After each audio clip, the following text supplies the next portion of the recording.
Bien, continuando con el contenido, aplicación de problemas de funciones trigonométricas en un triángulo rectángulo. Ahora voy a hacer con ustedes algunos ejercicios del libro. Bien, tenemos en el libro 4 ejercicios, de los cuales 2 de ellos voy a hacer con ustedes.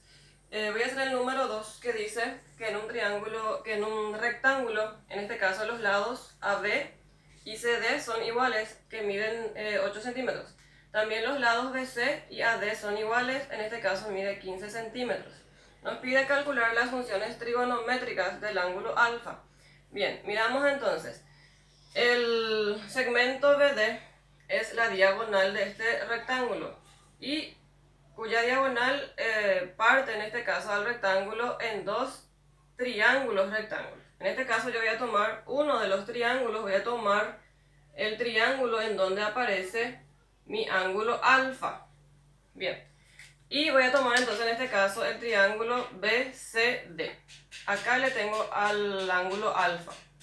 Bien, nos pide las 6 funciones trigonométricas. En este caso que son seno, coseno, tangente, cotangente, secante y cosecante. Bien, ya tenemos en este caso el lado 8 y también el lado 15. Nos falta calcular en este caso el segmento BD, que viene a ser la diagonal de este rectángulo. Bien, mirando entonces al triángulo rectángulo que se formó, el ángulo C viene a ser el ángulo que mide 90 grados. Significa entonces que en un triángulo, como es un triángulo rectángulo, el lado BC viene a ser, en este caso, ya que es el opuesto al ángulo de 90 grados, viene a ser la hipotenusa.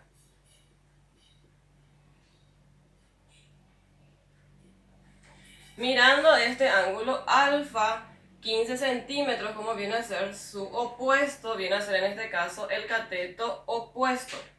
Y mi cateto adyacente viene a ser en este caso 8 centímetros. Bien, lo primero que vamos a calcular sería en este caso la hipotenusa de este triángulo.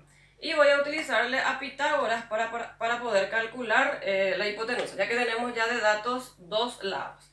Bien, ¿qué decía Pitágoras? Que hipotenusa al cuadrado es igual a cateto al cuadrado más cateto al cuadrado.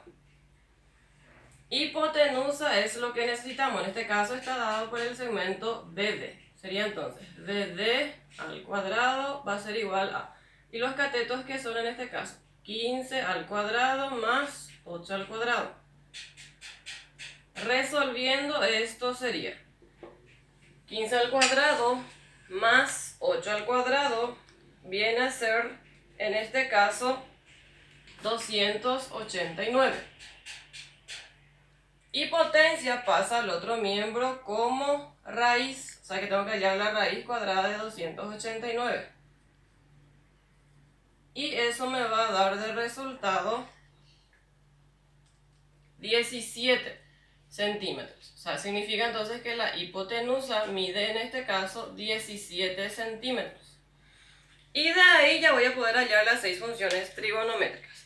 Teníamos a la primera función que era seno, en este caso estoy hallando del ángulo alfa. El seno del ángulo alfa siempre era cateto opuesto sobre hipotenusa. En este caso mi cateto opuesto viene a ser 15 centímetros. Y la hipotenusa viene a ser 17 centímetros. Pasando esto a decimal, queda de resultado 0,88. Bien, vamos ahora por coseno del ángulo alfa. Coseno de un ángulo siempre era cateto adyacente sobre hipotenusa. En este caso mi cateto adyacente viene a ser 8 centímetros sobre la hipotenusa, que es 17 centímetros. Resolviendo esto sería en este caso 0,47 de resultado. Luego viene tangente de alfa, que viene a ser cateto opuesto sobre cateto adyacente. Mi cateto opuesto es 15 sobre mi cateto adyacente, que viene a ser 8. Me va a quedar de resultado 1,88. Luego podemos hallar cotangente del ángulo.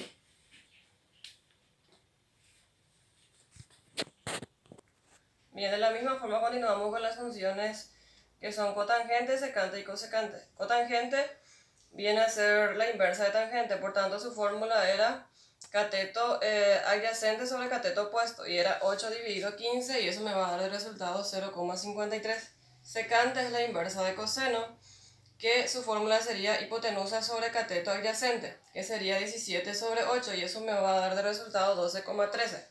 Cosecante es la inversa de seno, y la fórmula es hipotenusa sobre cateto opuesto. Sería entonces la hipotenusa, que es 17 sobre el cateto opuesto, que viene a ser 15, y esto me da de resultado 1,13.